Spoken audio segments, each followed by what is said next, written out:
As Ernest Hemingway noted, the world breaks everyone, and afterward, many are stronger in the broken places. But my question is, why isn't everyone?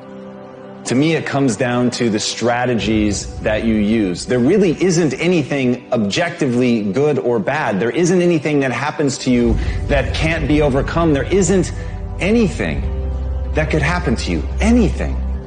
That when you turn inward, you can't find a reason to overcome. You can't find a way to put those pieces back together. And that becomes your job. It becomes literally up to you whether you're going to sit and wallow and woe is me. Because what happened, happened. And there's no way to take it back. But how you respond, what you bring to that table, whether you meet fire with fire, whether you meet that adversity with falling apart, becoming weaker in the areas that broke, or you bind them and mend them, and it becomes like a weld that literally makes you stronger, is a choice.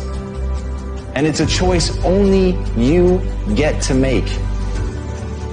But as Stephen Hawking said, when you complain, nobody wants to help you. There are many things in your life that you have every reason to complain about. You have every reason to be upset by the things that have happened to you. The most sinister thing about excuses is they're valid. There's a million reasons why you should be able to give up. There's a million reasons why you shouldn't need to try. That thing that broke you, you should be allowed to just sit on the ground. And here's the thing, that's your right.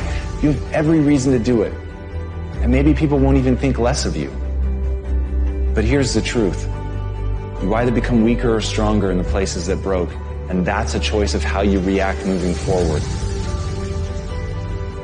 The great news is, the best thing that you could do to become stronger is love yourself. And as Kamal Ravikant said, loving yourself is a practice.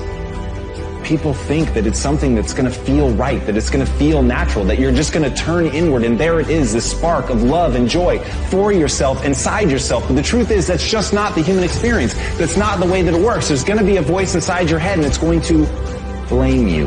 It's going to say that it's your fault. And no matter how many times people on the outside tell you that that is not true, that this thing happened to you, that it isn't you, it doesn't define you, there will be a voice that's going to tell you that it does. And that's where you have to fall back on process. That's where you have to realize that you literally have to practice loving yourself and that it's okay, that no matter what happened, there is absolutely nothing that invalidates that you're worthy of your own love. But you've got to practice it. You've got to be willing to do it. You've got to be willing to put in the reps. You've got to know that it's not going to feel right, but you've got to know on the other side of that is a vision of your life where you actually do love yourself. Because you took the time to say it. You took the time to practice it. You took the time to sit there and feel stupid and say that you love yourself.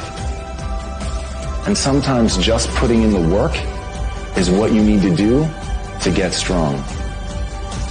So put in the work.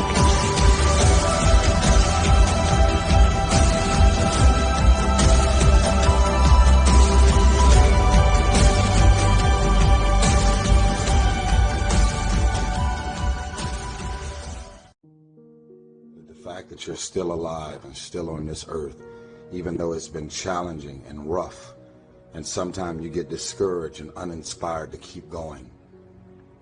God has a plan. You will grow through what you go through. Everything that you're going through, at some point, it makes no sense to you right now.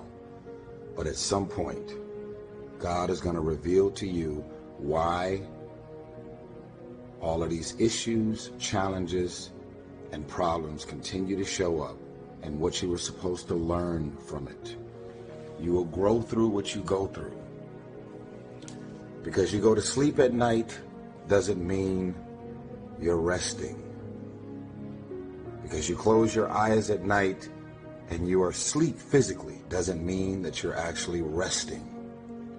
And the reason that you don't rest is because while you're awake, everything and everybody that's in and around your life is so full of issues, problems, insecurities, dysfunction, negativity.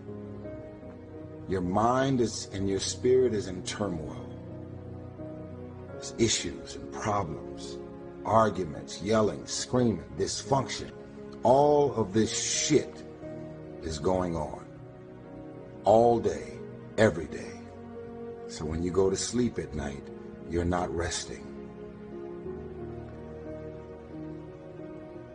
A lot of people would say, I love myself. Do you really love yourself?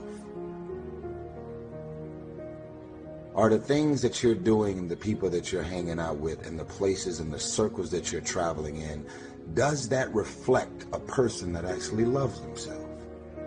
If you love yourself, why would you fuck with those type of people? You know what they're saying about you behind your back. You know they're jealous and envious of who you are and the things that you got going on in your life and your career. You know that they don't like you. And they've made it clear. They've sent you every sign imaginable that they could possibly send you. And because you're so desperate to have people around you and in your life, you continue to go back.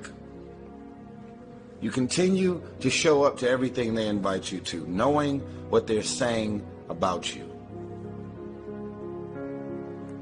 I'm not preaching separatism. I don't want a bunch of people to just be alone at home doing nothing with no friends, no family, and nothing to do. I'm saying that at this point, you are old enough and mature enough to understand the difference in good people and bad people. And when you're hanging out with negative, dark, and dysfunctional people, you cannot expect yourself to go to sleep at night and rest. You cannot expect yourself to feel good about your day when you're including negative and dysfunctional people in your day. So what you grew up with them? So what they're childhood friends? So what their family? We have a responsibility to walk in the direction of peace. I want to laugh. I want to smile. I want to enjoy myself. I actually want to feel good about the people that are around me. You have that as a choice. You actually do.